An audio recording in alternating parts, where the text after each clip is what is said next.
നമസ്കാരം. ശ്രീമദ് ഭാഗവതം മൂലം പ്രഭാഷണം ഭാഗം 290. ഓം ഗം ഗണപതയേ നമഃ. ഓം സം സരസ്വതേ സ്വാഹ. ഓം ശ്രീ ഗുരുഭ്യോ നമഃ. ഓം ശ്രീ രംഗനാഥ ശർമ്മണേ നമഃ. നാരായണ നാരായണ നാരായണ നാരായണ നാരായണ നാരായണ നാരായണ നാരായണ നാരായണ നാരായണ നാരായണ. ഓം ശ്രീകൃഷ്ണാർപ്പണമസ്തു. ഓം ശ്രീകൃഷ്ണായ പരബ്രഹ്മണേ നമഃ. ഓം ശ്രീകൃഷ്ണായ പരമാത്മനേ നമഃ. ഹരേ രാമ രാമ രാമ ഹരേ ഹരേ. ഹരേ കൃഷ്ണ കൃഷ്ണ കൃഷ്ണ ഹരേ ഹരേ. ഓം ശ്രീ രുക്മിണി സത്യഭാമ സമേത ശ്രീ ഗോപാലകൃഷ്ണസ്വാമിനേ നമഃ. ശ്രീമദ് ഭാഗവതം മൂലം പ്രഭാഷണം ഭാഗം 290. തൃതീയ സ്കന്ധം 26-ാം അധ്യായത്തിൽ ശ്ലോകം 6. ഏവം പരാഭിധ്യാനേന കർത്തൃത്വം പ്രകൃതേ പുമാൻ കർമ്മസു ക്രിയമണേഷു ഗുണൈരാത്മനി മന്യതേ. അതിൻ്റെ വാക്കാർത്ഥം പറയുമ്പോൾ ഇപ്രകാരം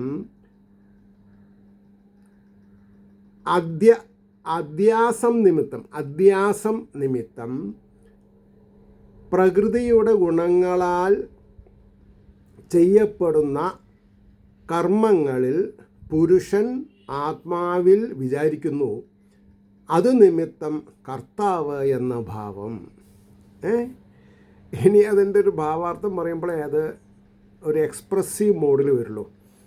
ദേഹം, ഇന്ദ്രിയങ്ങൾ, അന്ധകരണങ്ങൾ എന്ന നിലയിൽ പരിണമിച്ചിരിക്കുന്നതായ പ്രകൃതി ഗുണങ്ങൾ ദേഹം, ഇന്ദ്രിയങ്ങൾ, അന്ധകരണങ്ങൾ, ആത്മാവല്ല കേട്ടോ.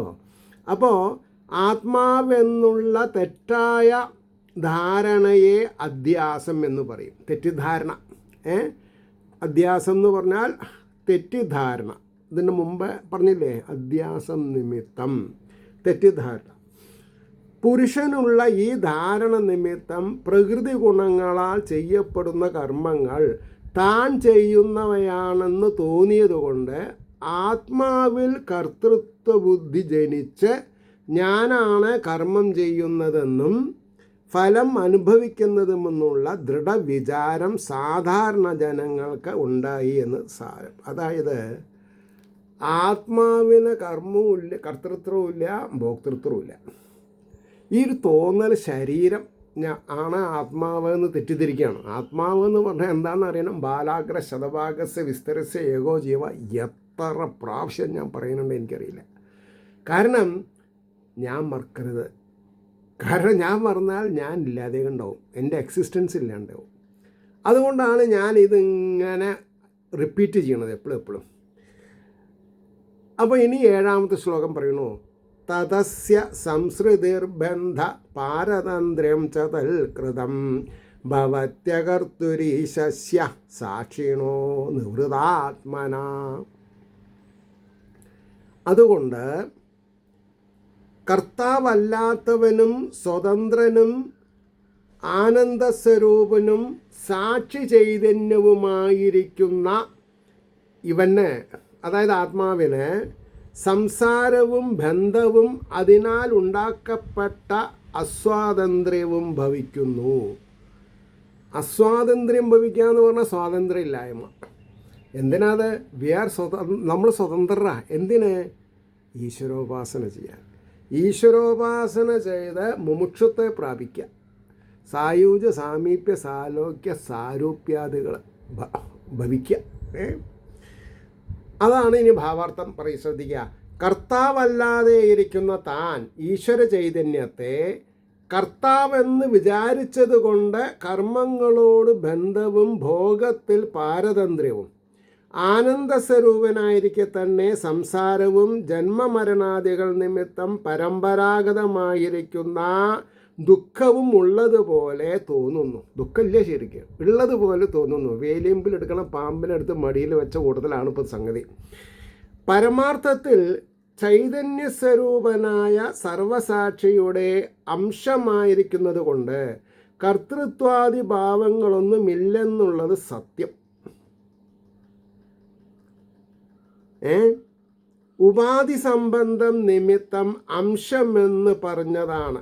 വാസ്തവത്തിൽ സത്യവസ്തു തന്നെയാണ്, അംശമല്ല. ഇതിനേക്കാൾ ക്ലാരിറ്റിയിൽ എങ്ങനെ പറയുക, ക്ലിയറായിട്ട് എങ്ങനെ പറയുക? ഈ ക്രെഡിറ്റ് ആർക്കുള്ളതാ? ഗോപാലൻ നായർക്കുള്ളതാ. പണ്ഡിറ്റ് ഗോപാലൻ നായർ ഇത്രയും സുവിസ്തരമായിട്ട് മലയാളത്തിൽ ആഖ്യാനം പറഞ്ഞില്ലെങ്കിൽ എനിക്ക് നിങ്ങളുടെ മുമ്പിലിരിക്കാൻ പറ്റില്ല. ഓക്കെ, അടുത്ത ശ്ലോകം 8. കാര്യകാരണകർത്തൃത്വേ കാരണം പ്രകൃതിം വിദു ഭോക്തൃത്വേ സുഖദുഃഖാനാം പുരുഷം പ്രകൃതേ പരം. കാര്യകാരണകർത്തൃത്വേ, കാര്യം കാരണം കർത്താവ് എന്നീ നിലയിൽ വരുവാൻ ഹേതു പ്രകൃതിയാണെന്ന് അറിയുന്നു. എന്നിട്ടോ സുഖദുഃഖങ്ങളുടെ ഭോക്താവെന്ന ഭാവത്തിൽ പ്രകൃതിയിൽ നിന്ന് ഭിന്നനായിരിക്കുന്ന പുരുഷനെ കാരണമായി അറിയുന്നു. പ്രകൃതിയുടെ ഗുണങ്ങളും പ്രകൃതിയുടെ കർത്തൃത്വവും ഭോക്തൃത്വവും എന്തിനാ പടച്ചവനിൽ കയറ്റി വയ്ക്കുന്നത്? അല്ലേ? അത് ശരിയല്ല. അപ്പോൾ ഇനി അതിൻ്റെ ഭാവാർത്ഥം പറയുന്നുണ്ട്. കർത്തൃത്വാദി ഭാവത്തിന് കാരണം ചൈതന്യം തന്നെയല്ലേ? ശരീരത്തെ അഭിമാനിച്ചത് ചൈതന്യമാണല്ലോ. അത് നിമിത്തമുണ്ടാകുന്ന കാര്യകാരണാദിഭാവത്തിന് കാരണം ചൈതന്യം തന്നെയായിരിക്കണമെന്നുള്ള ശങ്കയെ പരിഹരിക്കുന്നു. അതിൽ ഡീറ്റെയിൽസിലേക്ക് പോവാം. ഗുണകാര്യമായിരിക്കുന്ന ശരീരം, ഇന്ദ്രിയങ്ങൾ, ദേവതകൾ എന്നീ കാരണകർത്തൃത്വഭാവങ്ങൾ പുരുഷന് വന്നു ചേരുവാൻ പ്രകൃതി തന്നെ കാരണമെന്നും സ്വാനുഭവരൂപമായ ഭോക്തൃത്വത്തിന് പുരുഷൻ കാരണമെന്നും സ്വാനുഭവത്താൽ വിവേകികൾ നിശ്ചയിച്ചിരിക്കുന്നു. കർത്തൃത്വാദിഭാവവും ഭോക്തൃത്വവും അഹങ്കാരഗതം തന്നെയെങ്കിലും വികാരങ്ങളെല്ലാം ജഡത്തിൽ പര്യവസാനിക്കുന്നതാകയാൽ ഉപാധി പ്രാധാന്യം നിമിത്തം കർത്തൃത്വത്തിന് കാരണം പ്രകൃതിയാണെന്നും ഭോഗം ജ്ഞാനരൂപമായ ചിത്തിൽ പര്യവസാനിക്കുന്നത് കൊണ്ട് ഉപഹിത പ്രാധാന്യം നിമിത്തം ഭോക്തൃത്വത്തിന് പ്രകൃതിയിൽ നിന്ന് ഭിന്നനായിരിക്കുന്ന, അതായത് ഉപരിയായിരിക്കുന്ന, മേലെ ആയിരിക്കുന്ന പുരുഷൻ കാരണമാണെന്നുള്ളതിന് സ്വാനുഭവം തന്നെ പ്രമാണം എന്ന് പറഞ്ഞു. അപ്പോൾ കപില ഭഗവാനോട് ദേവഹൂതി പറയാണ്. എന്താ പറഞ്ഞത്? 9ാമത്തെ ശ്ലോകം. പ്രകൃതേ പുരുഷസ്യാപി ലക്ഷണം പുരുഷോത്തമ ബ്രൂഹി കാരണയോരസ്യ സദസശ്ചയതാത്മകം. അതിൻ്റെ വാക്കാർത്ഥം: സ്ഥൂലവും സൂക്ഷ്മവും യാതൊരുവരുടെ സ്വരൂപമോ, അതായത് ആത്മാവിൻ്റെ. കാരണം ശരീരത്തിന് സൂക്ഷ്മരൂപമില്ല, അതാ പറഞ്ഞത്. ഈ ലോകത്തിൻ്റെ കാരണങ്ങളായിരിക്കുന്ന പ്രകൃതിയുടെയും പുരുഷൻ്റെയും ലക്ഷണത്തെ പറഞ്ഞാലും ഇപ്രകാരം ജീവൻ്റെ സംസാരഭാവത്തെയും അതിന് കാരണമായിരിക്കുന്ന പ്രകൃതിയെയും അറിഞ്ഞതിനു ശേഷം ജഗൽക്കാരണമായിരിക്കുന്ന ഈശ്വരനെയും ഈശ്വരൻ്റെ ഉപാധിയായിരിക്കുന്ന പ്രകൃതിയെയും കുറിച്ച് ദേവഹൂതി ചോദിക്കുന്നു. ഹേ പുരുഷോത്തമ, മകനെയാണ് അഭിസംബോധന ചെയ്യുന്നത് കേട്ടോ, ശ്രദ്ധിക്കണം. ഹേ പുരുഷോത്തമ, യാതൊരു പ്രകൃതി പുരുഷന്മാരുടെ സ്വരൂപം സ്ഥൂലമായും സൂക്ഷ്മമായും കാണപ്പെടുന്നുവോ, ഈ ലോകത്തിൻ്റെ ജനകന്മാരായിരിക്കുന്നവർ യാതൊരു പ്രകൃതി പുരുഷന്മാരാകുന്നുവോ, ജഗത്കാരണഭൂതന്മാരായ അവരുടെ ലക്ഷണത്തെ അരുളി ചെയ്യണം എന്നാണ് പറഞ്ഞത്. അത് കഴിഞ്ഞിട്ട് അത് റിപ്ലൈ, ദേവഹൂതിയുടെ ചോദ്യത്തിന് ഉത്തരമായിട്ട് 10ാമത്തെ ശ്ലോകത്തിൽ ശ്രീ ഭഗവാൻ ഉവാചാം ത്രിഗുണമവ്യക്തം നിത്യം സദസദാത്മകം പ്രധാനം പ്രകൃതിം പ്രാഹുർവിശേഷം വിശേഷവിത് എന്നാണ് ശ്ലോകം. അതിൻ്റെ വാക്കാർത്ഥമാണ് പറഞ്ഞത്. ഗുണത്രയങ്ങളുടെ സ്വരൂപമായിരിക്കുന്നതും ഇന്ദ്രിയങ്ങൾക്ക് വിഷയമല്ലാതിരിക്കുന്നതും ഉൽപ്പത്തി വിനാശങ്ങളില്ലാത്തതും ആകൃതി വിശേഷത്തോടു കൂടാത്തതും ആത്മാവിന് ഒന്നുമില്ല. വിശേഷങ്ങൾക്ക് ആശ്രയമായിരിക്കുന്നതും സ്ഥൂല സൂക്ഷ്മഭാവത്തെ പ്രാപിച്ചതുമായിരിക്കുന്നത് യാതൊന്നാകുന്നുവോ എല്ലാറ്റിനും മുഖ്യ കാരണമായിരിക്കുന്ന അതിനെ പ്രകൃതി എന്ന് പറയുന്നു. ഇനി അതിൻ്റെ ഭാവാർത്ഥം ശ്രദ്ധിച്ചോളൂ. ഭഗവാൻ ആദ്യം പ്രകൃതിയുടെ ലക്ഷണമാണ് പറഞ്ഞത്. മഹത്തത്വാദികളെക്കാൾ ശ്രേഷ്ഠമായിട്ട് വിചാരിപ്പാൻ യോഗ്യമായിരിക്കുന്ന തത്വം യാതൊന്നോ അതിനെ പ്രധാനമെന്നും പ്രകൃതി എന്നും പറയുന്നു. സ്വതേ അതിന് ആകൃതിയില്ലാത്തതിനാൽ പ്രത്യക്ഷമായി ആവിർഭവിക്കാതിരിക്കുന്നതാകുന്നു. സത്വം, രജസ്, തമസ് എന്ന 3 ഗുണങ്ങളുടെ സാമ്യാവസ്ഥയായിരിക്കുന്നതിനാൽ അഭിവ്യക്തിക്ക്, അതായത് പ്രത്യക്ഷ ഭാവത്തിന് കാരണമില്ല. എങ്കിലും മേലിൽ ഉണ്ടാവാൻ പോകുന്ന സകല വ്യക്തികൾക്കും ആശ്രയ ഇതാകുന്നു. കാരണം ഭൂമി ഇല്ലെങ്കിൽ ഒന്നും ഇരിക്കില്ലല്ലോ. സകലത്തിനും ആശ്രയമെന്ന് വന്നതിനാൽ ബ്രഹ്മം തന്നെയോ ഇത് എന്ന് ശങ്കിക്കേണ്ട.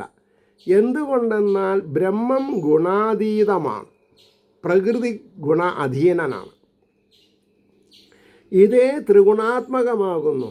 സ്വതവിശേഷത്തെയും സ്വതവിശേഷമില്ലാതെയും സകല വിശേഷങ്ങൾക്കും ആശ്രയമായും മഹത്തത്വത്തിൻ്റെയും ലക്ഷണമായിരിക്കുക എന്നത് ത്രിഗുണാത്മകമാകയാൽ ഇവിടെ പറഞ്ഞ പ്രധാനമെന്നത് മഹത്തത്വം തന്നെയോ എന്ന് ശങ്കിക്കേണ്ട.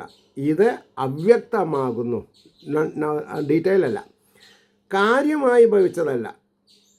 മഹത്തത്വം കാര്യമാകുന്നു, എന്നാൽ കാലമോ പ്രധാനം അല്ല. എന്തുകൊണ്ടെന്നാൽ ഇത് സദസൽ സ്വരൂപമാകുന്നു, സ്ഥൂല സൂക്ഷ്മ സ്വരൂപമാകുന്നു. എന്നാൽ ജീവോപാധിയായിരിക്കുന്ന അവിദ്യയോ പ്രധാനം അല്ല. എന്തുകൊണ്ടെന്നാൽ അവിദ്യയ്ക്ക് നാശമുണ്ട്, പ്രധാനമോ നിത്യമാകുന്നു. വിദ്യയ്ക്ക് നാശമില്ല, അവിദ്യയ്ക്ക് നാശമുണ്ട്. 11ാമത്തെ ശ്ലോകം ശ്രദ്ധിക്കുക. പഞ്ചഭിർ ബ്രഹ്മ ചതുർഭിർദശഭിസ്തദാ ഏതശ്ചതുർവിംശതികം ഗണം പ്രാധാനികം വിദു. അതിൻ്റെ വാക്കാർത്ഥം പഞ്ചഭി 5 5, ചതുർഭി 4, ദശഭി 10. ഈ 24 കൂടിയ സമൂഹത്തെ പ്രധാന കാര്യമെന്ന് അറിയുന്നു. ഇനി അതിൻ്റെ ഭാവാർത്ഥം 5 5 4 10. 5 കർമ്മേന്ദ്രിയങ്ങളെ, 5 ജ്ഞാനേന്ദ്രിയങ്ങളെ, 4 അന്ധകരണങ്ങളെ, 10 എന്ന് പറഞ്ഞാൽ 5 പ്രാണങ്ങളും 5 ഉപപ്രാണന്മാരും എന്നീ ക്രമത്തിൽ 24 എന്ന സംഖ്യ അടങ്ങിയ വർഗത്തെ പ്രധാനത്തിൻ്റെ കാര്യമായിട്ട് വിവേകികൾ നിർണയിച്ചിരിക്കുന്നു. തത്വങ്ങളുടെ ഉൽപ്പത്തിയെയും ലക്ഷണത്തെയും പറവാൻ വേണ്ടിയിട്ട് ആദ്യമായി അതിൻ്റെ സംഖ്യയെ നിർണയിച്ചു. ഇനി അതിൻ്റെ ഡീറ്റെയിൽസ് പറയാണ്. മഹാഭൂതാനി പഞ്ചൈവ ഭൂരാപോ അഗ്നിർമരുന്നഭാം തന്മാത്രാണി ചതാവന്തി ഗന്ധാധീനി മദാനി മേ.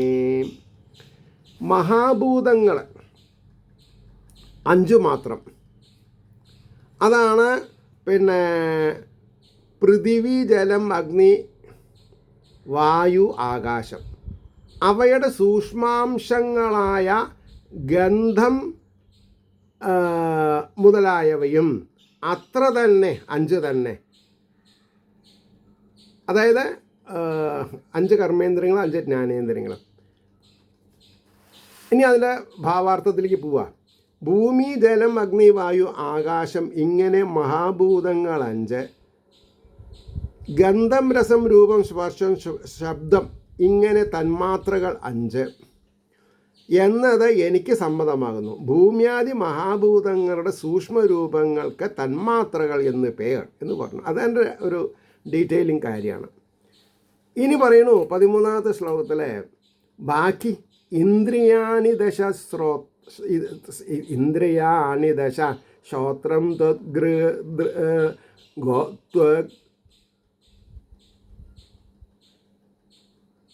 ദൃക്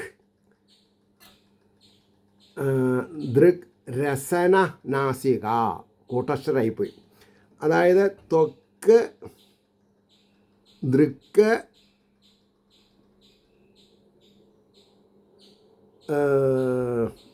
ത്വക്ക് ദൃക്ക് രസന നാസിക വാക്ക് വാ കരോ ചരണോ മേഡ്രം പായുർ ദശമ. അപ്പോൾ ശ്രോത്രം 1 2 3 4 5 6 7 8 9 10 ശരിയായി. അതായത് ശ്രോത്രം ത്വക്ക് ദൃക്ക് രസന നാസിക ഇങ്ങനെ 5, വാക്ക് കരം ചരണം മേഡ്രം പായു ഇങ്ങനെ 5. അപ്പോൾ 5 5 10ആയി. ഇനി അത് അതിൻ്റെ വാക്കാർത്ഥത്തിലേക്ക് പോവാം. ഇന്ദ്രിയങ്ങൾ 10, കാത്, തോല്, ത്വക്ക് എന്ന് പറഞ്ഞാൽ തോല്, കണ്ണ്, നാവ്, മൂക്ക്, പറവാൻ ഉപയോഗിച്ചിരിക്കുന്ന ഇന്ദ്രിയം, 2 കൈകൾ, 2 കാലുകൾ, ജനനേന്ദ്രിയം, വിസർജനേന്ദ്രിയം 10ാമേത് എന്ന് പറയപ്പെട്ടു. 2 മൂക്ക്, 2 കണ്ണ്, 2 ചെവി, 2 കൈ, അങ്ങനെ പറഞ്ഞില്ലേ. അതാണ് ഇനി ഭാവാർത്ഥത്തിൽ രസമായിട്ട് പറയേണ്ടത്. ശ്രോത്രം ത്വക്ക് നേത്രം ജിഹ്വ എന്ന് പറഞ്ഞ നാവ്, നാസിക ഇങ്ങനെ ജ്ഞാനേന്ദ്രിയങ്ങൾ 5, വാക്ക് കൈകൾ കാലുകൾ മേഡ്രം പായു ഇങ്ങനെ കർമ്മേന്ദ്രിയങ്ങൾ 5 കൂടെ ആകെ ഇന്ദ്രിയങ്ങൾ 10 എന്ന് പറഞ്ഞു. ഇനി അന്ധകരണങ്ങളായിട്ടുള്ള 4 പറയും. അതേതൊക്കെയാ? മനോബുദ്ധി അഹങ്കാര ചിത്തം ഇത്യന്തരാത്മകം ചതുർധാ ലക്ഷ്യതേ ഭേദോ വൃതാ ലക്ഷണരൂപയാം. അതിൻ്റെ വാക്കാർത്ഥം പറയണു. മനസ്സ് ജ്ഞാനാംശമായ മഹത്വത്തിൻ്റെ സ്വരൂപം. ഈ ബുദ്ധിയുടെ ക്ലാരിഫിക്കേഷനാണ് പറഞ്ഞത്. ജ്ഞാനാംശമായ മഹത്വത്തിൻ്റെ സ്വരൂപം, ഞാനെന്ന അഭിമാന സ്വരൂപം, ചിന്താസ്വരൂപം എന്നുള്ളത് ഉള്ളിലുള്ള ഇന്ദ്രിയ സ്വരൂപം ലക്ഷണരൂപമായ വ്യാപാര നിമിത്തം 4 വിധത്തിലുള്ള ഭിന്നിപ്പ് കാണപ്പെടുന്നു എന്ന് പറഞ്ഞു. വേറെ വേറെ ആയിട്ട് മൊത്തത്തിൽ നമ്മൾ മനസ്സെന്ന് പറയണം. പക്ഷേ അതിൽ മനസ്സ്, ചിത്തം, അഹങ്കാരം, ബുദ്ധി ഇങ്ങനെ അതാണ് അന്ധകരണങ്ങളെന്ന് പറയാം. മനസ്സ്, ബുദ്ധി, അഹങ്കാരം, ചിത്തം എന്ന് 4 കൂടിയത് അന്ധകരണം. വാസ്തവത്തിൽ ഏകമായിരിക്കുന്ന അന്ധകരണം സങ്കല്പം, നിശ്ചയം, അഭിമാനം, ചിന്ത എന്നീ വൃത്തിഭേദ നിമിത്തം 4ആയിട്ട് വിഭജിക്കപ്പെട്ടു എന്നാണ്. ഇനി 15ാമത്തെ ശ്ലോകം. ഏതാവാനേവ സംഖ്യാതോ ബ്രഹ്മണാ സഗുണസ്യഃ സന്നിവേശോ മയാ പ്രോക്തോ യ കാല പഞ്ചവിംശകാം. 16ാമത്തെ 2 ശ്ലോകമൊപ്പം പോവും. പ്രഭാവം പൗരുഷം പ്രാഹു കാലമേകേയതോ ഭയം അഹങ്കാര വിമൂഢസ്യ കർത്തു പ്രകൃതിമീയുഷാം. ആ 4 പേരുടെ വാക്കാർത്ഥാണ് പറയുന്നത്. ഗുണത്തോടു കൂടിയിരിക്കുന്ന ബ്രഹ്മത്തിൻ്റെ അവസ്ഥാവിശേഷം എന്നാൽ പറയപ്പെട്ടിരിക്കുന്നതായ ഇത്രമാത്രം തന്നെ സംഖ്യ നിർണയിക്കപ്പെട്ടിട്ടുള്ള കാലം എന്നത് യാതൊന്നോ അത് 25ാമത്തേതാകുന്നു. അതായത് ആത്മാവ്, കാലസ്വരൂപൻ എന്നൊക്കെ പറയും. അപ്പോൾ 25ാമത്തേതാകുന്നു. ചിലർ കാലത്തെ പുരുഷനെ സംബന്ധിച്ചതായ വിക്രമമാണെന്ന് പറയുന്നു. അവിദ്യയെ പ്രാപിച്ചിരിക്കുന്നവനും അഹങ്കാരം നിമിത്തം ഭ്രാന്തനുമായിരിക്കുന്ന കർത്താവിന് യാതൊന്നിൽ നിന്നും ഭീതി ഉണ്ടാകുന്നു. ശരിക്ക് ഭയം ഉണ്ടാവാൻ പാടില്ല എന്നാ. ഇനി അതിൻ്റെ ഭാവാർത്ഥം: സത്വാദി ഗുണവിശിഷ്ടമായിരിക്കുന്ന ബ്രഹ്മത്തിൻ്റെ അവസ്ഥാവിശേഷത്തെ എത്രത്തോളം ഞാൻ ഇവിടെ പറഞ്ഞുവോ അത്രത്തോളം, അതായത് എന്താ പറയുക, സാംഖ്യശാസ്ത്രത്തിൻ്റെ നായകനാണല്ലോ മകൻ. അപ്പോൾ അവർ പറയണതാണത്, അദ്ദേഹം പറയണതാണ്, ഭഗവാൻ പറഞ്ഞതാണ്. സത്വാദി ഗുണവിശിഷ്ടമായിരിക്കുന്ന ബ്രഹ്മത്തിൻ്റെ അവസ്ഥാവിശേഷത്തെ എത്രത്തോളം ഞാനിവിടെ പറഞ്ഞുവോ അത്രത്തോളം മാത്രമാണെന്ന് മറ്റുള്ള ആചാര്യന്മാരും സമ്മതിച്ചിരിക്കുന്നു. എന്നാൽ 25-ാമത്തേതായ കാലമെന്ന തത്വത്തെ സംബന്ധിച്ചിടത്തോളം അഭിപ്രായഭേദമുണ്ട്. കാലം പ്രകൃതിയുടെ അവസ്ഥാവിശേഷം തന്നെയാകുന്നു. ചില ആചാര്യന്മാർ കാലത്തെ പുരുഷവീര്യമായിട്ട് നിശ്ചയിച്ചിരിക്കുന്നു. അവിദ്യയാകുന്ന ഉപാധിയോടുകൂടിയ ജീവൻ സ്വരൂപത്തെ മറന്നതിനാൽ, അതായത് ആത്മാവിനെ മറന്നതിനാൽ, ദേഹാദികൾ ആത്മഭാവത്തെ ബന്ധിച്ചതുകൊണ്ട് ജനനമരണാദി ഭീതിക്ക് പാത്രീഭൂതനായി വന്നത് കാലം നിമിത്തമാകുന്നു. വാസ്തവത്തിൽ അവർത്താവായിരിക്കുന്ന ജ്ഞാനസ്വരൂപൻ ഉപാധി സംബന്ധ നിമിത്തം കർത്താവെന്ന് അഭിമാനിച്ചത് തന്നെ അഹങ്കാരത്തിൻ്റെ സ്വരൂപം. തെറ്റിദ്ധാരണ എന്നർത്ഥം, അറിവില്ലായ്മ. ഇതുതന്നെ സ്വരൂപവിസ്മൃതിക്കും, സ്വരൂപവിസ്മൃതി എന്ന് പറഞ്ഞാൽ ആത്മാവാണെന്നുള്ളത് മറക്കാൻ, ജന്മ മരണ ഭീതിക്കും കാരണം. ഇവിടെ കാലത്തെ സംഹാരക കാരണമായി നിശ്ചയിച്ചിരിക്കുന്നു എന്ന് പറഞ്ഞു. മനസ്സിലായില്ലേ? ഇനി 17-ാമത്തെ ശ്ലോകം ശ്രദ്ധിക്കാം. പ്രകൃതേർ ഗുണസാമസ്യ നിർവിശേഷസ്യ മാനവീ ചേഷ്ടായത സ ഭഗവാൻ കാലയിത്യുപലക്ഷിത എന്നാണ് ശ്ലോകം. അതിൻ്റെ വാക്കാർത്ഥം: മനുപുത്രി, അതായത് ദേവഹൂതി കപില ഭഗവാന്റെ അമ്മയാണ്, പക്ഷേ മനുവിൻ്റെ മകളാണ്. മനുപുത്രി ഗുണങ്ങളുടെ എന്താ പറയുക, ഗുണങ്ങളുടെ സാമ്യാവസ്ഥാവിശേഷമായിരിക്കുന്നതും വിശേഷത്തോടു കൂടാതിരിക്കുന്നതുമായ പ്രകൃതിക്ക് യാതൊരുവനിൽ നിന്ന് വ്യാപാരം വികാരം ഭവിക്കുന്നുവോ ആ ഭഗവാൻ കാലമാണെന്ന് ഉപലക്ഷിക്കപ്പെട്ടിരിക്കുന്നു, പറയപ്പെട്ടിരിക്കുന്നു എന്ന് പറഞ്ഞു. ഇനി അതിൻ്റെ ഭാവാർത്ഥത്തോടു കൂടി നിർത്താം. കാലത്തിൻ്റെ സ്വരൂപത്തെ 2 വിധമായിട്ട് വിഭജിച്ചതിൽ സംഹാര രൂപത്തിൽ നിന്ന് ജീവന് മരണഭീതി ഉണ്ടാകുന്നു. പ്രകൃതിയെ ക്ഷോഭിപ്പിക്കുന്നതായ 1-ാമത്തെ സ്വരൂപത്തിൽ നിന്ന് സൃഷ്ടി ഉണ്ടാകുന്നുവെന്നാണ് ഈ ശ്ലോകം കൊണ്ട് കാണിക്കുന്നത്. ഹേ മാനവി, മനുപുത്രി എന്നർത്ഥം. മാനവി, സത്വാദി ഗുണങ്ങളുടെ സാമ്യാവസ്ഥയാകുന്ന പ്രകൃതി സൃഷ്ടിക്കു മുമ്പ് നാമരൂപ വിഭാഗത്തോടു കൂടാതെ പുരുഷനിൽ ലയിച്ചിരിക്കുന്നതാകയാൽ അപ്പോൾ അതിന് യാതൊരു വിശേഷവുമില്ല. അപ്രകാരമിരിക്കുന്ന ആ ഗുണസാമ്യാവസ്ഥയെ ഉപേക്ഷിക്കുന്നതിന് കാരണം യാതെന്നോ അതുതന്നെ കാലമെന്ന പേരിൽ അറിയപ്പെടുന്നു. കാലമെന്ന് അറിയപ്പെടുന്ന ഭഗവാൻ, കാലപുരുഷൻ, കാലാഹി എന്നൊക്കെ പറയും. പ്രകൃതി സാമ്യാവസ്ഥയെ ഉപേക്ഷിച്ചതിനാൽ ക്ഷുബ്ധമായി ഭവിച്ചു, വർച്ചു. ഇതാണ് ആദ്യത്തെ അവസ്ഥാവിശേഷം. ഇതിനെ തന്നെ കാലം എന്ന് പേർ പറയപ്പെടുന്ന തത്വമെന്ന് നിശ്ചയിക്കുമ്പോൾ മുമ്പ് പറഞ്ഞ 24 തത്വത്തിൽ ഇതും ഉൾപ്പെടുന്നു. അതുകൊണ്ട് ഈ തത്വത്തെ പ്രത്യേകമായിട്ട് എടുക്കണം എന്നില്ല. Not so necessary. ഗുണങ്ങളുടെ അന്യോന്യമുള്ള കലർപ്പ് നിമിത്തം ശാന്തമായിരിക്കുന്ന സമുദ്രം കാറ്റു നിമിത്തം ചലിക്കുന്ന മട്ടിൽ പ്രകൃതി ഒന്ന് ചലിച്ചതിന് ജീവാദൃഷ്ടം, ജീവൻ്റെ അദൃഷ്ടം കാരണം.